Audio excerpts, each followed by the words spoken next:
Hello student, YouTube के माया science channel में आप लोगों को स्वागत है। मैं मनु सर आज आप लोग को लेके आए हूँ VVI इम्पोर्टेंट क्वेश्चन जो आपको परीक्षा में 100% आने का चांस है। कृपया बच्चे इन क्वेश्चन को याद करें और परीक्षा में फर्स्ट या टॉपर जरूर आ सकते हैं, ऐसा मुझे कॉन्फिडेंस से कह रहा हूँ। ठीक है, तो ये चलते हैं वीडियो। हेलो दोस्तों, तो यूट्यूब के माया साइंस में स्वागत है। चलते हैं, आज प्रैक्टा बताने जाते हैं। प्रैक्टा का जा रहे हैं मैथ बनाने के लिए, और इसमें दोस्तों आप लोग कोई भी टेंशन नहीं लेना होगा। No tension no problem. तो चलते हैं, शुरू करते हैं। पढ़ाई को हंसते हंसते, है ना, हंसते हंसते जो है वो मैथ को सॉल्व करते हैं। इसमें किसी भी स्टूडेंट को कोई टेंशन लेने की बात नहीं है। जब मन्नू सर आपके साथ हैं तो कोई टेंशन नहीं होना चाहिए, इसलिए हम कहते हैं नो प्रॉब्लम नो टेंशन। पढ़ाई को हंसते हंसते सॉल्व करेंगे। ठीक है, तो चलते हैं दोस्तों। आप देख रहे हैं इसमें आपका पहला क्वेश्चन है ना। आप देख रहे हैं इसमें पहला क्वेश्चन है, एक पासे को उछाला जाता है तो सम संख्या आने की प्रायिकता क्या होगी। तो बताना दोस्तों कि एक पासे को उछाला जाता है तो सम संख्या आने की प्रायिकता क्या हो सकती है। तो आपको पता है कि इस पासा है ना, तो बताएं जल्दी से पहला का इसका आंसर कौन आएगा। एक बी की सी की डी। हमको बताने से पहले आपको बताना होगा दोस्तों, और तभी जानेंगे कि आप पढ़ने में बहुत ही तेज हैं और आने वाले एग्जाम में फर्स्ट आ सकते हैं। तो जल्दी बताएं कि इसमें प्रायिकता पहला का आंसर कौन होगा, है ना। हमसे पहले आपको बताना होगा, ठीक ना। और जितना आप सही टिक लगाते हैं, अगर आपने हम 20 क्वेश्चन बनाया, अगर 20 में आप 17 का भी सही से जवाब दे देते हैं, या 20 में आप, है ना, 17 का सही से जवाब दे देते हैं, तो हम समझ जाएंगे दोस्तों कि आप पढ़ने में बहुत ही तेज और अच्छे हैं, है ना। अब जितना जवाब दीजिएगा कमेंट में ज़रूर लिखिएगा कि आपने कितना का सही जवाब हमसे पहले बताया है। ठीक है, तो चलते हैं, शुरू करते हैं, आगे बढ़ते हैं। क्वेश्चन नंबर पहला में देख रहे हैं कि इसमें लिखा हुआ एक पासे की उछाला जाए तो इसकी सम संख्या की प्रायिकता क्या होगी। तो इसका आंसर क्या होगा, जल्दी बताएं। 1 की 2 की 3 की 4। तो देखा जाए इसका आंसर आएगा पहला का ए आएगा, है ना। क्योंकि आपको पता है एक पासा में उछला जाता था। पासा की संख्या नहीं, लीडो जो गोटी खेलते उसमें कितनी संख्या होता है, तो 1 2 3 4 5 6।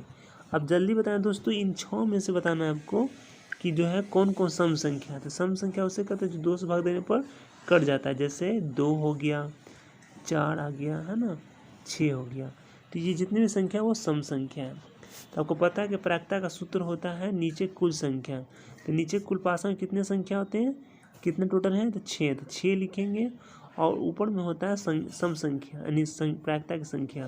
तो सम संख्या देखा जाए इसमें क्या हुआ है, तो 1 2 3, तो हम लिखेंगे ऊपर में 3। और इस तरह 3 का पहाड़ा जब पढ़ते 3 का 3 3 दूनी 6, तो ये कट गया। इसका आंसर आ गया 1/2, यानी इसका आंसर जो है वह पहला का ए आ गया। ठीक है, चलते क्वेश्चन नंबर 2 में क्या कह रहा है, देखते हैं दोस्तों। कहता है किसी नॉन लीप में 53 रविवार होने की प्रायिकता क्या होगा। तो जल्दी बताएं इसका आंसर कौन होगा, ए की बी की सी की डी। तो आपको पता है कि इसका आंसर जो होगा दूसरा का कौन आंसर आएगा, जल्दी बताएं। तो इसको बना के देखते हैं दोस्तों। सबसे पहले तो कह रहा non leap year. Non leap का मतलब होता है साधारण वर्ष, यानी साधारण वर्ष होता है। जैसे आपको पता है कि साधारण वर्ष की बात किया जाए तो साधारण वर्ष में आपको पता है कि एक वर्ष में जो है वह 365 दिन होता है। ठीक है, और एक वर्ष में जो है कितने सप्ताह होते हैं, तो 52 सप्ताह होते हैं। ठीक है, तो ये तो आपको पता ही है। तो ये मैथ कैसे बनेगा आपको हम बताने जा रहे हैं, ध्यान दीजिएगा, है ना। तो आपको कह रहा क्या चीज़, 53 रविवार होने की प्रायिकता। तो सबसे पहले पता है आपको प्रायिकता का सूत्र होता है नीचे कुल संख्या। तो कुल कितना लिखेंगे, तो आपको पता है कि एक वर्ष में जो है वो 300 जो है, एक वर्ष में देखा जाए तो 365 दिन होता है। ठीक है, और जबकि इस और सप्ताह देखा जाए तो सप्ताह कितना होता है, तो सप्ताह आपको 52 सप्ताह होता है ना। तो इसमें 53 रविवार की प्रायिकता कर रहा है। ठीक है, तो आपको पता है कि 53 यानी 52 सप्ताह होता है, जिसमें से एक जो है सप्ताह बढ़ गया, इसलिए 365 दिन में हमने एक दिन को घटा दिए तो 364 दिन आ जाता है ना। तो इस तरह जो नीचे लिख देते हैं कुल जो है आ गया 364, और ऊपर में जो लिख देते हैं वो लिख देते हैं कितना, 52। चूँकि 53 का रहा, 53 में हमने एक घटा दिया तो 52 रविवार। इस तरह अगर निकालते हैं, अगर काटते हैं दोस्तों, तो इसका आंसर आ जाता है 7 से कट जाता है, यानी 1/7। तो देखा जाए इसका जो आंसर आएगा वो आपको आएगा 1/7 आएगा। ठीक है, तो इसका देखा जाए इसका जो आंसर आएगा वो डी हो जाएगा, है ना। ऐसे निकालने के लिए तो हर तरीका होता है, आप भी हर तरीका से निकाल सकते हैं। तो चलते हैं क्वेश्चन नंबर 3 की ओर। क्वेश्चन नंबर 3 में क्या करा है, निम्नलिखित में कौन सी संख्या किसी घटना की प्रायिकता नहीं हो सकती है। तो जल्दी बताएं इसका आंसर कौन आएगा, ए की, बी की, सी की, डी, जल्दी बताएं। तो इसका सही आंसर होगा, प्रायिकता नहीं कर रहा है, तो इसका सही आंसर होगा आपको बी होगा। जैसे आपको पता है कि प्रायिकता की जो संख्या होती है वो 0 से 1 तक होती है ना। तो 0 से 1 जो है ना, 0 से 1 जिसमें भी आ गया वो प्रायिकता है, लेकिन है ना अगर वो माइनस में आता है, -1 या -5 है, तो ये प्रायिकता नहीं हो सकती। जैसे आप देख रहे हैं कि बी का जो आंसर है वो माइनस में आता है ना, इसलिए प्रायिकता नहीं हो सकती। ठीक है, चलते हैं क्वेश्चन नंबर 4 की ओर। क्वेश्चन नंबर 4 में क्या कर रहा है ना, आप देख रहे हैं। तो क्वेश्चन 4 में कह रहा है किसी निश्चित घटना की प्रायिकता होती है। तो जल्दी बताएं किसी निश्चित घटना की प्रायिकता क्या होती है। तो आपको पता है कि प्रायिकता की संख्या 0 और 1 होती है, इसमें कौन निश्चित संख्या हो सकती है, जल्दी बताएं, 1 कि 0। तो इसका सही आंसर है 4 का बी हो जाएगा, क्योंकि जब निश्चित कहा तो निश्चित का मतलब होता है 1, अगर अनिश्चित कहता है तो इसका आंसर 0 आएगा। ठीक है, चलते हैं क्वेश्चन नंबर 5 की ओर। क्वेश्चन नंबर 5 में कह रहा है कि 1 2 3 4 5 6 7 8 9 में विषम संख्या की प्रायिकता बताना है। तो जैसे आपको पता है कि प्रायिकता की कुल संख्या होती है ना, प्रायिकता का सूत्र होता है नीचे कुल संख्या, तो कुल कितने संख्या है, तो देखा जाए इसको गिनेंगे तो इसका कुल संख्या जो आपको आएगा 9 आएगा, तो हमने यहाँ पर 9 लिख दिया। ठीक है, उसके बाद इसमें विषम संख्या कर रहा है, तो विषम संख्या कौन कौन आ रहा है, इसको हम काउंट करेंगे। विषम संख्या कौन कौन आ रहा है, विषम संख्या जो 2 से भाग देने पर ना कटता हो। इसमें देखा जाए कौन कौन आ रहा है, तो इसमें 3 5 है ना, 7 9, ये ऐसी संख्या जो 2 से भाग देने पर नहीं कटता है ना। तो 5 का जो आंसर आएगा वो आपको आएगा बी आएगा, क्योंकि इसमें जो संख्या है और एक ले लेते हैं, संख्या जो है वो कितनी संख्या आ रहा है, तो गिनेंगे 1 2 3 4 5, तो ऊपर लिख देंगे 5, यानी 5/9 जो है आपको वो 5/9 जो संख्या आ रही है वो आपको आ रही है विषम संख्या, यानी 5/9 इसका आंसर होगा। ठीक है, 5 का बी होगा। ठीक है, चलते हैं क्वेश्चन नंबर 6 की ओर। क्वेश्चन नंबर 6 में क्या कर रहा है, ध्यान देंगे दोस्तों, कर रहा है 1 2 3 4 5 इतना में सम संख्या की प्रायिकता बताना है। तो जल्दी बताएं इसका आंसर क्या आएगा, ए की, बी की, सी की, डी, 6 का आंसर कौन आएगा, जल्दी बताएं दोस्तों। तो देखा जाता है कि 6 का जो आंसर आएगा वो आंसर आपको आएगा है ना, ए आएगा, यानी 4/9। कैसे, तो आपको सम संख्या कर रहा था, आपको पता है कि प्रायिकता की संख्या कुल होता है, तो कुल कितने संख्या इस तरह हम गिन लेंगे सभी को।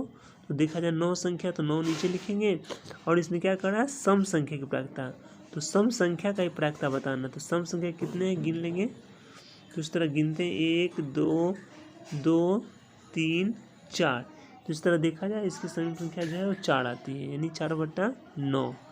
तो 4/9 जो है ये इसका आंसर हो गया, यानी देखा जाए तो 6 का जो आंसर आएगा वो आपको आएगा है ना, 6 का जो आंसर आएगा वो आपको आंसर आएगा 4/9 ए आएगा। ठीक है, चलते हैं क्वेश्चन नंबर डी की ओर चलते हैं। क्वेश्चन नंबर डी में क्या कर रहा है ना, क्वेश्चन नंबर 7 में चलते हैं, क्या कर रहा है। ठीक है, तो क्वेश्चन नंबर 7 में कर रहा है क्या, कि किसी घटना की प्रायिकता नहीं होती है। तो किसी घटना की प्रायिकता नहीं हो सकती, तो कौन सी प्रायिकता नहीं हो सकती, तो आपको जैसे पता है कि प्रायिकता की जो संख्या होती है वो 0 और 1 होती है, इसमें कौन प्रायिकता नहीं हो सकती है। तो देखा जाए इसमें भी 0 आता है, 1 आता है, इसमें भी 0 आता है, लेकिन इसे माइनस में दिया हुआ है, तो माइनस में दिया हुआ है तो आपको देखा जाए कि ये माइनस की संख्या जो है प्रायिकता नहीं होती है ना। तो 7 का जो आंसर आएगा वो आपका आंसर आएगा डी आएगा, है ना, 7 का डी हो रहा है। ठीक है, चलते हैं क्वेश्चन नंबर 8 की ओर। क्वेश्चन नंबर 8 में क्या कर रहा है, तो आप देख सकते हैं कि क्वेश्चन इसमें कर रहा है एक असंभव घटना की प्रायिकता होगा। तो जल्दी बताएं इसका आंसर क्या आएगा, और कमेंट बॉक्स में ज़रूर लिखें, हमसे पहले आपको बताना होगा असंभव घटना की प्रायिकता क्या हो सकती है। तो इसका सही आंसर होगा ए होगा, क्योंकि जैसे आपको पता है कि असंभव का मतलब क्या होता है, प्रायिकता जो संख्या होती है वो 0 और 1 होती है ना, तो इसमें असंभव कौन हो सकता है, 0 हो सकता है ना, इसलिए जो है इसकी आंसर जो है 8 का आंसर ए आएगा। ठीक है, ये आएगा। ठीक है, चलते हैं क्वेश्चन नंबर 9 की ओर। क्वेश्चन नंबर 9 चलो तो देखते हैं दोस्तों क्वेश्चन नंबर 9 का क्या कर रहा है। क्वेश्चन नंबर 9 में जो कर रहा है, क्वेश्चन नंबर देखा जाए तो 9 में क्या कर रहा है, निम्नलिखित में कौन सी किसी घटना की प्रायिकता जो है यानी नहीं हो सकती है। क्या हो सकती है? नहीं हो सकती है। तो नहीं की प्रायिकता नहीं, किसी घटना प्रायिकता नहीं हो सकती, तो कौन जो इसका आंसर आएगा, ए की, बी की, सी की, डी। तो देखा जाए 9 का जो आंसर आएगा वो आपको डी आएगा, क्योंकि सारे का 6 डिवाइड करते हैं तो ये 0 और 1 जो है नहीं आती है, और ये अंत में लगातार जो संख्या वो दोहराते रहती है पॉइंट के बाद, इसलिए जो है 9 का जो आंसर है वो डी ही होगा। ठीक है, चलते क्वेश्चन नंबर 10 की ओर। क्वेश्चन नंबर 10 में कह रहा है किसी घटना की प्रायिकता का योग। किसी घटना की प्रायिकता का योग क्या होता है, जल्दी बताएं।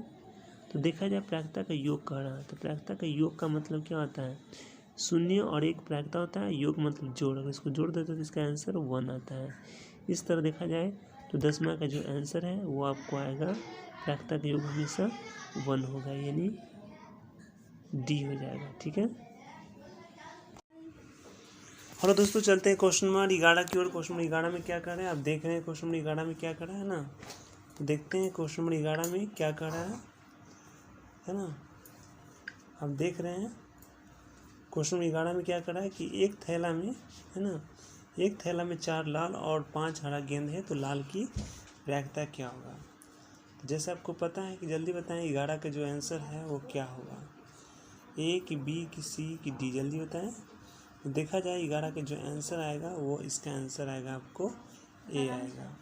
ये इसलिए हुआ क्योंकि आपको पता है कि प्रायिकता का जो सूत्र होता है वो होता है नीचे कुल संख्या। क्या होता है, नीचे कुल संख्या, है ना। कुल संख्या यानी किसका होता है, तो ये जो कुल जो संख्या होता है वो होता है आपकी प्रायिकता की संख्या होता है, और ऊपर होता है जो है वो प्रायिकता की संख्या होता है। ठीक है, सदस्य संख्या। तो प्रायिकता का सूत्र इस तरह होता है, नीचे कुल संख्या ऊपर प्रायिकता की संख्या होता है। जब इसमें देखा जाता है क्वेश्चन 11 में जो क्वेश्चन है वो क्या कर रहा है, लाल गेंदा की प्रायिकता। तो जो लाल गेंदा की प्रायिकता निकालते हैं तो आपको पता है नीचे होता है कुल संख्या, तो कुल कितना है, तो 5 4 कितना हुआ 9, तो हम यहाँ पर 9 लिख देते हैं, और निकालना है किसका, लाल गेंद का। तो लाल गेंद कितना आपको दिखाई दे रहा है 4, तो 4 लिख देते हैं। तो इस तरह इसका आंसर जो हुआ वो 4/9 हुआ। ठीक है, यानी इसका आंसर ए होगा। ठीक है, चलते हैं क्वेश्चन नंबर 12 की ओर। क्वेश्चन नंबर 12 में कह रहा है एक थैला में 5 हरा और 4 लाल गेंद है, तो लाल या हरा की प्रायिकता निकालना है। तो जल्दी बताएं इसका आंसर क्या आएगा 12 का, ए की, बी की, सी की, डी। देखा जाए 12 का जो आंसर आएगा वो आपको आंसर आएगा डी होगा, है ना। अब डी कैसे हुआ, तो आप देख सकते हैं कि 12 में जो क्वेश्चन है, 12 में जो बताया जा रहा है क्वेश्चन, उसमें बोल रहा लाल या हरा गेंद की प्रायिकता है, यानी लाल और हरा दोनों की प्रायिकता निकालना है ना, इसका मतलब। तो इस तरह हम लिखते हैं, प्रायिकता का सूत्र पता है, नीचे होता है कुल संख्या। तो कुल कितना है, तो 5 4 9 गेंद, इसलिए नीचे लिख दिए 9 गेंद, और यहाँ पर क्या करा, लाल और हरा। तो जब लाल हरा करा तो दोनों को निकाल देंगे, तो दोनों कितना आ जाएगा 5 4 9, तो इस तरह ऊपर में 9 लिख देते हैं। तो इस तरह इसका आंसर जो आता है 12 का डी होगा। ठीक है, चलते हैं क्वेश्चन नंबर 13 की ओर। क्वेश्चन नंबर 13 में क्या करा कि एक थैला में 4 हरा गेंद और 5 पीला गेंद है, तो पीला नहीं की प्रायिकता निकालना है। तो जल्दी बताएं इसका आंसर क्या होगा, ए की, बी की, सी की, डी, इसका ऑप्शन कौन सा होगा। तो देखा जाए इसका आंसर जो आएगा आपको होगा, इसका आंसर जो है वो आपको होगा बी होगा। ठीक है, अब बी कैसे होगा, तो आपको बता रहे हैं कि आप देख रहे हैं कि यहाँ पर क्वेश्चन नंबर 13 में जो है वो क्या निकालना है, पीला नहीं की प्रायिकता। तो पीला नहीं की प्रायिकता करना, तो आपको पता है कि प्रायिकता का सूत्र होता है नीचे कुल संख्या। तो कुल कितना गेंद है, तो 5 4 9 गेंद। तो इस तरह हम नीचे 9 गेंद लिखते हैं, और इस तरह देखा जाए तो क्या कह रहा है, पीला नहीं की प्रायिकता, यानी पीला गेंद छोड़कर कौन गेंद बचा, तो हरा गेंद बचा, कितना था 4। तो इस तरह हम ऊपर लिखते हैं 4। तो इस तरह 4/9 जो है इसका आंसर होता है, यानी 13 का जो आंसर आ रहा है वो आपका होगा बी होगा। ठीक है, तो चलते हैं क्वेश्चन नंबर 10 की ओर। 10 क्वेश्चन बहुत है ना, क्वेश्चन नंबर सॉरी चलते हैं क्वेश्चन नंबर 14 की ओर। 14 नंबर क्वेश्चन बहुत इंपॉर्टेंट है। क्वेश्चन नंबर 14 में कह रहा है क्या कि 10 20 40 50 का परिसर क्या होगा। तो जल्दी बताइए इसका आंसर क्या होगा, ए की, बी की, सी की, डी।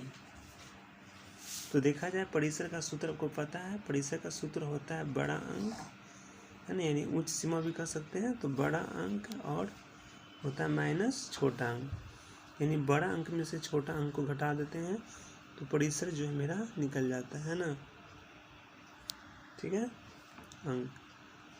तो बड़ा अंक इसमें आपको कौन पता है, तो बड़ा अंक जैसे अब इसमें हुआ 50 तो 50 लिख देंगे, और छोटा अंक इसमें कौन हुआ तो 10 तो 10। तो इस तरह 50 में से 10 घटाएंगे तो आपको पता है इसका आंसर क्या आएगा, तो इसका आंसर जो आएगा वो होगा 40।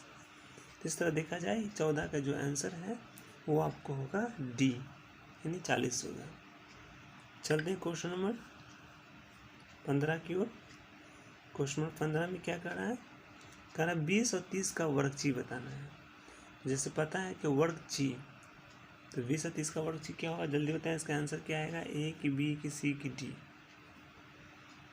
तो देखा जाए 20 का जो आंसर आएगा वो आपको आंसर आएगा ए होगा। कैसे, तो आप जानते हैं कि वर्गची का जो सूत्र होता है उसका सूत्र होता है ना, इसका फॉर्मूला जो होता है दोनों अंकों का जोड़, यानी दोनों अंकों का जोड़ होता है, ठीक है। और इस तरह जो नीचे होता है वो 2 लिखते हैं ना। तो इसमें देखा जाए दोनों अंक कौन है, तो 20 और 30। तो 20 और प्लस 30 को जोड़ देंगे, है ना, तो 20 और 30 को जोड़ते हैं तो कितना आता है, इस तरह देखा जाए तो 20 और 30 को जोड़ने पर जो इसका आंसर जो आता है आपको वो 50 होता है, और नीचे 2 तो 25 दूना 50, यानी जो इसका आंसर है वो 25 हो जाएगा, यानी 15 का ए आएगा, ठीक है। चलते हैं क्वेश्चन नंबर 16 की ओर। क्वेश्चन नंबर 16 में देखते हैं 16 का मिलानची क्या होगा, जल्दी बताएं। हमसे पहले आपको आंसर बताना होगा, इसका आंसर ए है कि बी है कि सी है कि डी है, जल्दी बताएं दोस्तों। तो देखा जाए 16 का जो आंसर है वो आपको आएगा, इसका जो आंसर आ रहा है वो क्या होगा, जल्दी बताएं। इसका आंसर जो आ रहा है 16 का सी होगा, क्योंकि मिलानची, तो मिलानची की वजह से पता है कि मिलानची जो है वो इस तरह लिखा था 1 2 3 4, और इस तरह यहाँ से काट दी तो 5 हो गया। तो इसी तरह ये 5, फिर उसके तरह उसी तरह फिर काटेंगे तो ये 5, तो 5 5 10, और इस तरह ये 15 और 1 16। तो इस तरह इसका आंसर आ गया सी, है ना। चलते हैं क्वेश्चन नंबर 17 की ओर, समझते हैं। क्वेश्चन नंबर 17 में क्या है कि इतना का अंक होगा, बताना ये इतना कौन सा अंक है, तो जल्दी होता है इसका आंसर क्या आएगा। तो देखा जाए 17 का जो आंसर है वो आपका होगा बी होगा, 8, क्योंकि यहाँ पर अगर संख्या को गिना जाए तो ये जो है 8 आता है, ठीक ना। अब चलते हैं क्वेश्चन नंबर 18 की ओर। क्वेश्चन नंबर 18 में देखा जाए तो 2 4 5 6 2 2 4 में 2 की बड़म्बारता बताना है। तो जल्दी बताएं कि 2 की बड़म्बारता के आंसर क्या होगा, 2 3 की 4 की 5, जल्दी बताएं इसका आंसर क्या आएगा, ए की बी की सी की डी। देखा जाए इसका जो आंसर आ रहा है वो आपको हो जाएगा ए हो जाएगा। कैसे, आपको पता है कि क्या पूछ रहा है, बड़म्बारता। तो बड़म्बारता का मतलब होता है बार बार आने वाला अंक, बार बार जो आता है अंक उसको कहते हैं बड़म्बारता। तो देखा जाए कि इसमें 2 जो है वो कितनी बार आ चुका है, तो 2 देखा जाए तो 1 बार आ चुका है, और ये 2 बार, इस तरह 2 बार आ चुका है, इसलिए 18 का जो आंसर आएगा वो ए होगा, यानी 2। चलते हैं क्वेश्चन नंबर 19 की ओर। क्वेश्चन नंबर 19 में क्या करा, आप ध्यान देंगे। क्वेश्चन नंबर 19 में कह रहा है कि 10 और 40 का उच्च सीमा बताना है। जल्दी बताएं इसका उच्च सीमा क्या आएगा, 10 40 30 की 0। तो देखा जाए 19 का जो आंसर है वो आपको हो जाएगा बी, क्योंकि उच्च सीमा जब कहेगा तो इसमें उच्च कौन है, उच्च मतलब बड़ा कौन है, तो 40। अगर निम्न सीमा कहता है तो इसका क्या हो जाएगा, 10 हो जाएगा, है ना। 10 जो हो जाएगा वो आपको हो जाएगा निम्न सीमा, है ना, निम्न सीमा हो जाएगा, ठीक है। चलते हैं क्वेश्चन नंबर 20 की ओर। क्वेश्चन नंबर 20 लास्ट है आपको, है ना। तो बताना है क्वेश्चन नंबर 20 में देखा जाए कि 8 4 7 5 3 2 का परिसर क्या होगा, जल्दी बताएं दोस्तों इसका आंसर क्या होने वाला है। इसका आंसर क्या आएगा, ए की बी की सी की डी, जल्दी बताएं। तो देखा जाए इसका जो आंसर आएगा वो आपको होगा बी होगा, है ना। जैसे आपको पता है कि परिसर का जो सूत्र होता है आपको पता है, बड़ा अंक छोटा अंक, है ना। तो आपको पहले ही बता चुके हैं कि बड़ा अंक होता है और घटाओ छोटा अंक होता है ना, यानी बड़ा में से छोटा अंक को घटाएंगे। तो बड़ा अंक देखा जाए इसमें से कौन है, 8 है, तो इस तरह हम 8 लिख लेते हैं। और छोटा अंक कौन है, 2 है, तो 2। इस तरह 8 में जो है 2 घटाएंगे तो 6 आएगा, यानी इसका आंसर 20 का बी ही आ रहा है। ठीक है, तो चलिए दोस्तों, आपने कितना सही से ठीक लगाया है आप ज़रूर जो है कमेंट में लिखिएगा कि आपने जो है वो 20 में कितना क्वेश्चन का सही जवाब दिए हैं, है ना। तो चलते हैं दोस्तों, आगे फिर मिलेंगे। जय हिंद, जय भारत।